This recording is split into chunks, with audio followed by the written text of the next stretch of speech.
ULTCW, I'm here to get my blessings. I love the video, and I want you to repeat after me. We are strong.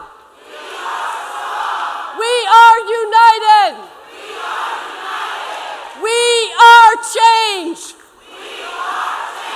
And sisters and brothers, I came to tell you what our 2.1 million members have been saying all across this nation. ULTCW is leading the way of home care workers, standing up and leading a movement across this country. You are terrific.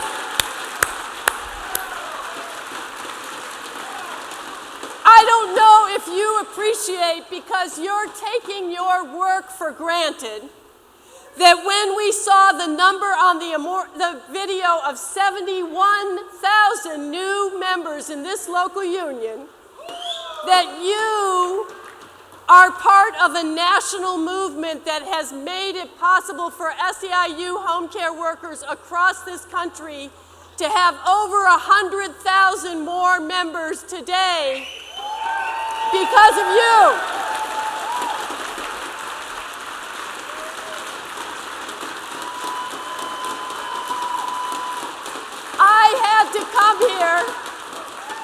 I had to come here to say how incredibly proud our entire union is with the amazing determination of this leadership team, because not only have you accomplished the most revolutionary sign-up of members in the history of our union,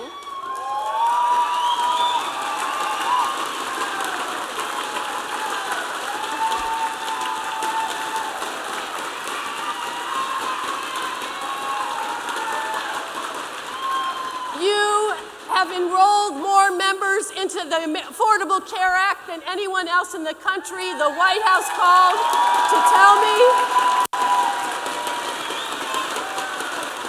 You have been fighting to win common sense immigration reform at a time when you could say to your sisters and brothers in SEIU, we got a big job ahead of us. You got to cover us on immigration reform. We'll join you after our members sign up. But ULTCW did not say that. You got into the streets and you stayed in the fight for common sense immigration reform.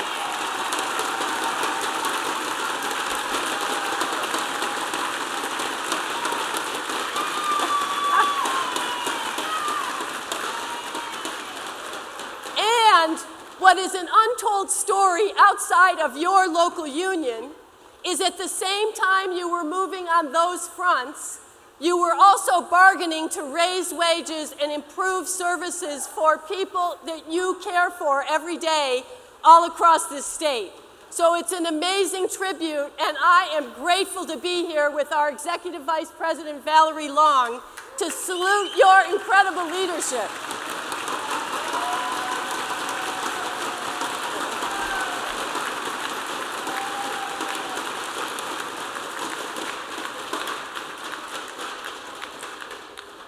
At the end of your President LaFonza Butler's speech, she called all of us to imagine how the incredible work that you've done is part of the fuel of a fire on a journey to justice that's now going to include other people. And sisters and brothers, that's what I want to talk to you about today. How we stand on the shoulders of the leadership in this room and think about the millions more workers who don't have an organization like this, who you and I need to reach out to include in this incredible circle of love and courage that you've created. Are you ready to make that happen, ULTCW?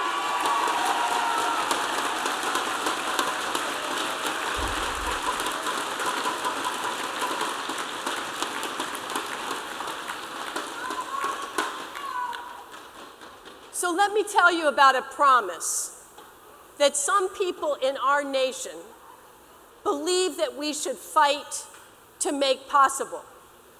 It's the promise of a dream that when you work hard and play by the rules, that you ought to have a good life and you ought to be able to create a better one for your kids. Do you know about this promise? When we get sick, we ought to be able to go to a doctor. When our kids get ready, they ought to be able to go to college if they want to. And when we get older, we ought to be able to retire and enjoy a life that reaps the rewards of our hard work. But sisters and brothers, you and I both know that this promise hasn't ever existed for a lot of us in this country, and that it's up to you and I to make it a promise that includes everybody this time.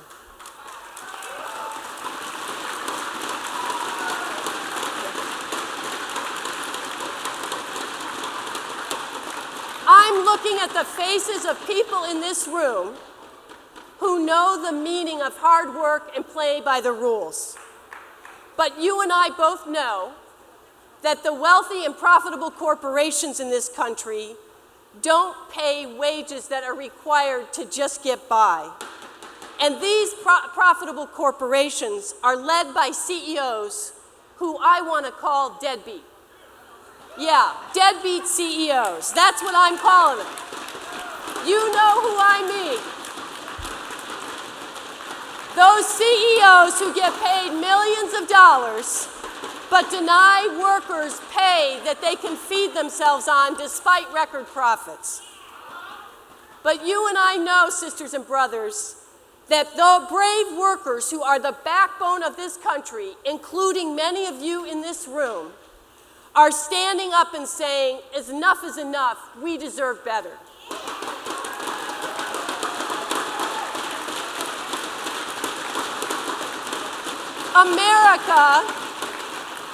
America is the home of the brave, and we are going to create an America where the dream in the 21st century is that everybody, African Americans, Latinos, Asian Americans, women and men of every creed who are working hard every day get paid enough to make ends meet and to deliver the kind of care that the elderly and disabled that you care for deserve each and every day in this country.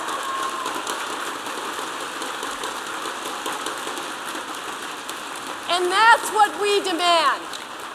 That is the new demand throughout SEIU on behalf of our own members, but on behalf of workers all across the service economy in this country, that we are going to demand that we, as leaders in this union, not only guide the victories that we're making in our current campaigns, but we're going to lead a broader movement for a just society where everyone in our nation gets to walk with the dignity that you've all been walking in these past 5 months.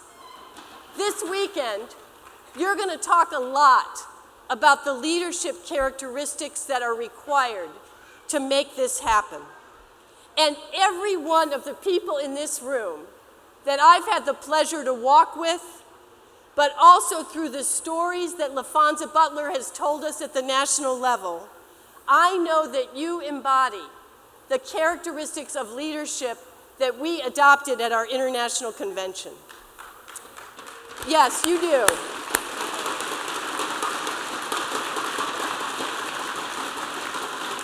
And I want to talk about the first leadership characteristic, unity of purpose. It's expressed through one of your leaders who we've heard from this morning, Charles Brown, better known as Chuck Brown. Chuck's daughter has a systemic lupus. His wife has been the primary caregiver until 4 years ago when her heart failed and she suffered 2 strokes. Chuck sold his business and transitioned to caring full-time for his daughter and his wife. And recently, his compassion extended to his uncle, who is fighting liver cancer and awaiting a transplant.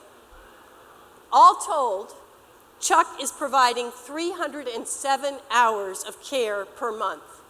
But you and I both know, sisters and brothers, Chuck Brown is providing 24/7 care. And Chuck, please stand because we want to honor you.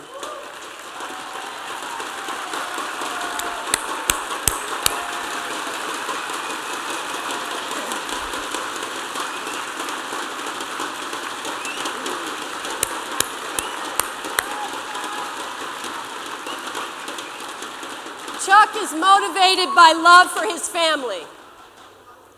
And I want to see the hands of the leaders in this room that are motivated by love for the people you care for each and every day. And sisters and brothers, here's what I want. I want the rest of our nation to value that love that you provide every day in a way that allows you to expect that you can provide for yourselves and that your kids are going to do better. The jobs you do every day should be the foundation of the next American middle class in this country. And we need to fight and insist for it like never before. Because we know that home care providers in California over the last 10, 20 years have made it possible for us to take jobs that were paid $3, $4, $5, $6 an hour and put those jobs on a path to earning $9, $10, $11 an hour with health care and beginning to think about how do we get what we need in order to provide the care that you so lovingly give every day. This is a job that we need to make clear to the rest of the country is vital to the health of our nation. And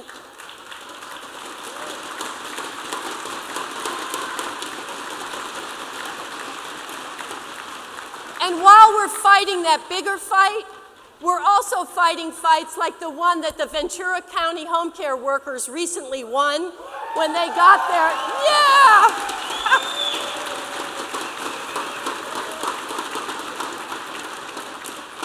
Ventura County workers recently won a collective bargaining agreement to give workers a $3 raise over the course of the next 2 years.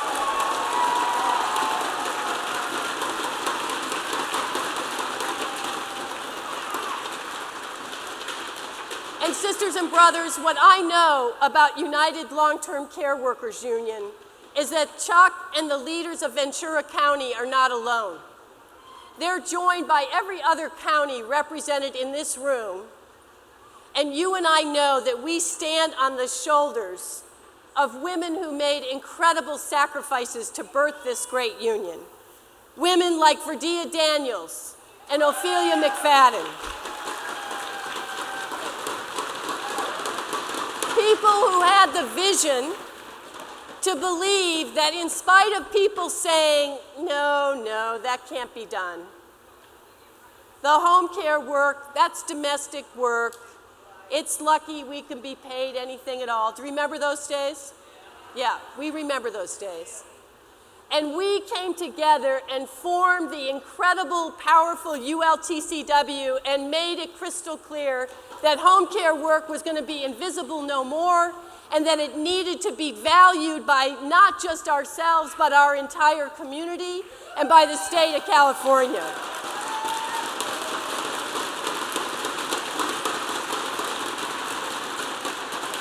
And when you walk throughout our union, every part of our membership, public workers, janitors, security officers, child care providers, hospital workers, we all stand on the shoulders of leaders who acted with the courage of their convictions and through against the odds made it possible.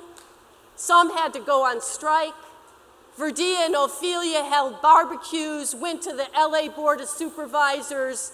They slept in tents. They took arrests and did civil disobedience in order to birth the LA Home Care campaign back in the late 90s. And so you and I both know we stand on the shoulders of people that have made great sacrifices before in home care and all across our union. Those leaders were part of a long-standing tradition of hard work, fair play, and a fearless pursuit of a better life. These leaders refused to back down.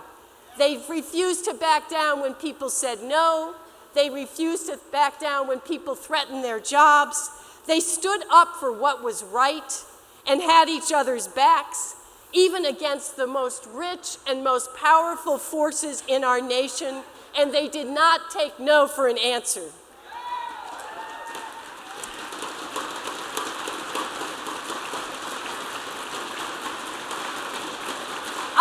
idea for you. In some places that I speak, the idea I'm about to talk to you is considered radical.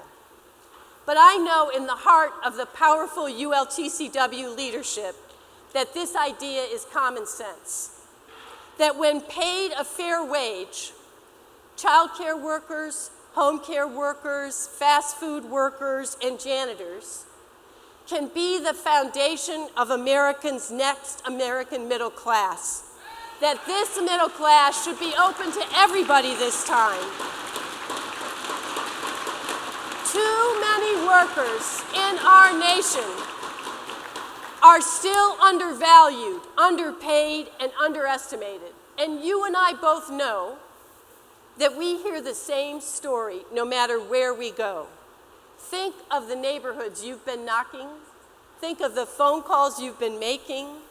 From home care workers to fast food workers to adjunct professors who are teaching in colleges, all these workers in our economy, over 50 million people, are working 2 and 3 jobs to make ends meet.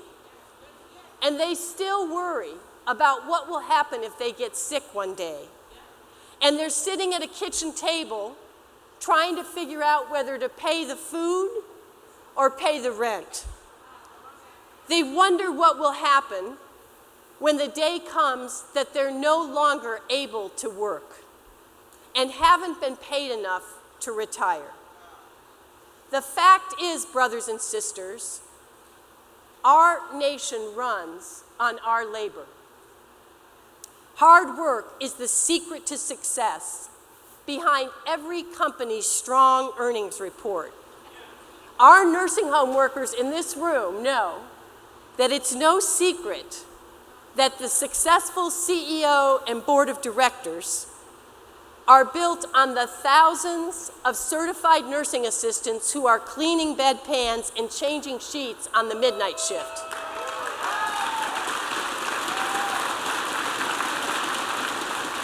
You and I both know that deadbeat CEOs and multinational corporations are literally getting away with illegal activity by paying the lowest wages for work, the absolute minimum amount allowed by law, than in the history of our country. Take Kentucky Fried Chicken CEO David Novak as an example. Anybody want to guess what he earns a year? Too much. He earns too much. He earns $10 million a year. On top of that salary, he got a $50 million bonus just last year. And meanwhile, Nequacia LeGrand, who is a KFC worker, makes $8 an hour. That works out to about $15,000 a year. And no bonuses for LaQuacia last year. Where would David Novak be without the long hours that Nequacia LeGrand works? Where would he be? Shouldn't Nequacia be able to afford a dinner at the place that she works at for herself and her kids? Nequacia has had enough, and she's decided to turn it around. She's gone on strike 3 times. She's talked to dozens of other workers about building a movement to raise their pay. She's talked to the media. She even appeared on the Stephen Colbert Show. And she's talked to other fast food workers that are fighting for jobs in an economy that is holding us all back. Nequacia LeGrand told Stephen Colbert, "There's no compromise in unionize." She's standing up despite her fear.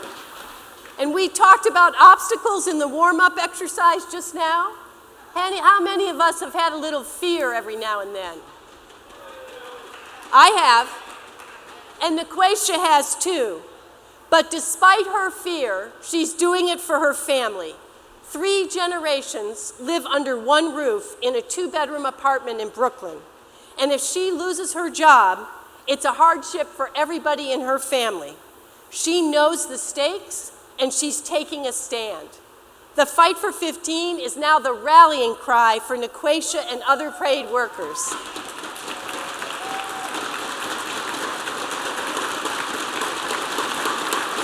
I forgot to mention that. ULTCW members joined the Fast Food Workers Fight for 15, and we're so grateful that you were on the street when LA workers struck, because those workers are standing with SEIU members, community members, and non-union workers all around this country to say, let's turn this around. If we join together, $15 an hour is not only possible, it will be inevitable for service workers in this country.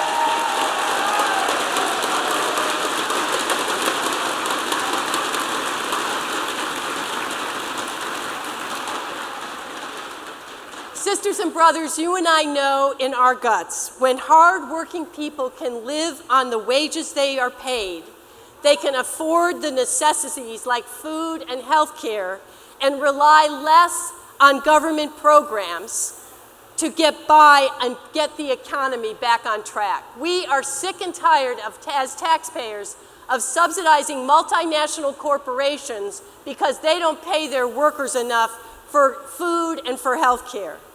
We know that when wages slide, bills slide, consumer spending slides, and people slide right out of the middle class. We don't need any economists to tell us this. We have been living it. We owe Nequasia, Maria, Chuck, and other brave workers a debt of gratitude for their persistence in fighting for fair pay, because shortchanging workers damages our whole economy, and we've seen the effect of it for too long. Let's turn this around together, brothers and sisters.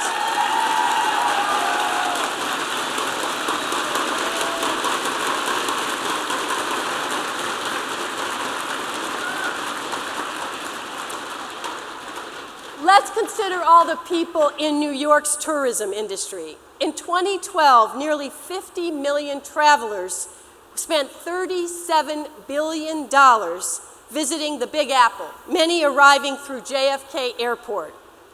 That's where you're going to find Sharika Elliott, an African-American mother of two, who is working most nights cleaning the airport for less than $8 an hour. Even with her full-time schedule, the airport's multi-million-dollar contractor, another deadbeat CEO, barely pays her enough to get by. Forget about taking time off if she gets sick or one of her kids has to stay home from school. Forget about the community college classes that she really wanted to continue. She simply can't afford it. And there are 12,000 more people just like Sharika working at the airports in New York. It's the largest and most diverse metropolis. There are men and women of varied backgrounds, creeds, age, and races. They scrub floors, they push wheelchairs, they cart luggage, and stand guard, all making at or near the minimum wage with no benefits and no paid leave and no guaranteed hours of work. Make no mistake, if there was not a minimum wage, they would be paid even less. Pushing through her back pain, Sharika cleans thousands of square feet of terminal space every day, even though sometimes she's not even given the right equipment or supplies to do the job. She once told me, I feel like I'm supposed to have these superhuman powers to do a superhuman job, but I certainly don't get superhuman wages. Sharika doesn't need superpowers.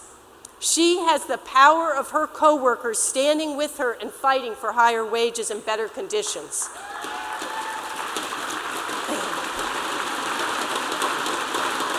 Something you all know something about. Wages that she earned in an industry that her state relies on to have a strong economy. Earlier this year, Sharika and hundreds of airport workers demonstrated the power they have.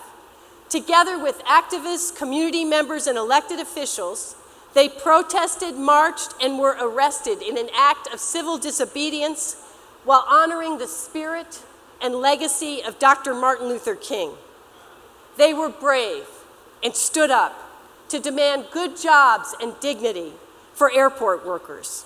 That day, New York Governor Andrew Cuomo heard their voices and ordered the airport to pay an immediate raise of $1 an hour for all those airport workers, with a subsequent raise of $10.10, a paid holiday for MLK Day, and he ordered the contractors to sit down with Sharika and talk about creating a union for living wage good jobs.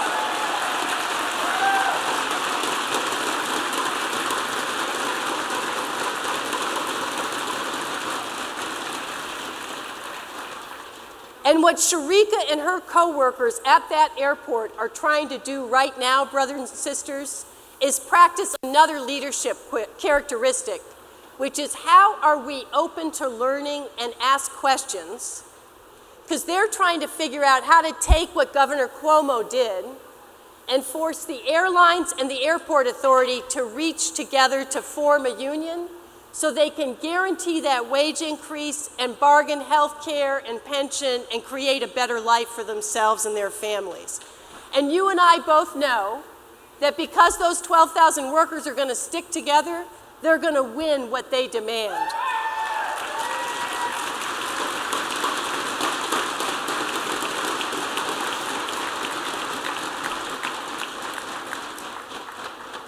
I am preaching to a choir because you have demonstrated to the rest of the members of SEIU that when we don't take no for an answer, when we have each other's backs, when we are willing to sacrifice in the way that we saw from the design team first thing this morning, that the brave men and women of ULTCW, together with the rest of the people in this nation, we have the power together to take our economy back, to use our power to lift wages, not just for ourselves, but for everybody again, all across this country, so that we can make things better.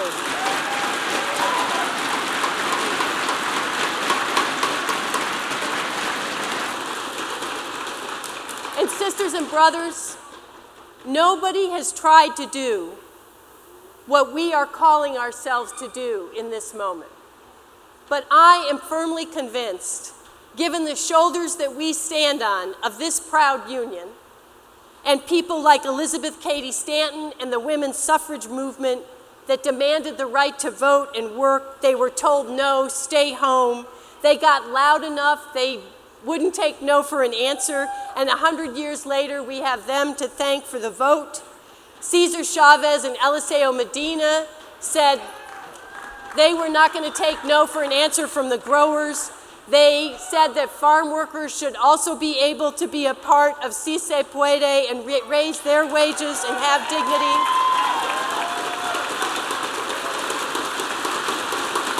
Martin Luther King, Dr. Reverend Martin Luther King and the SNCC professors that LaFonza talked about at Jackson State University, they fought, they risked their lives.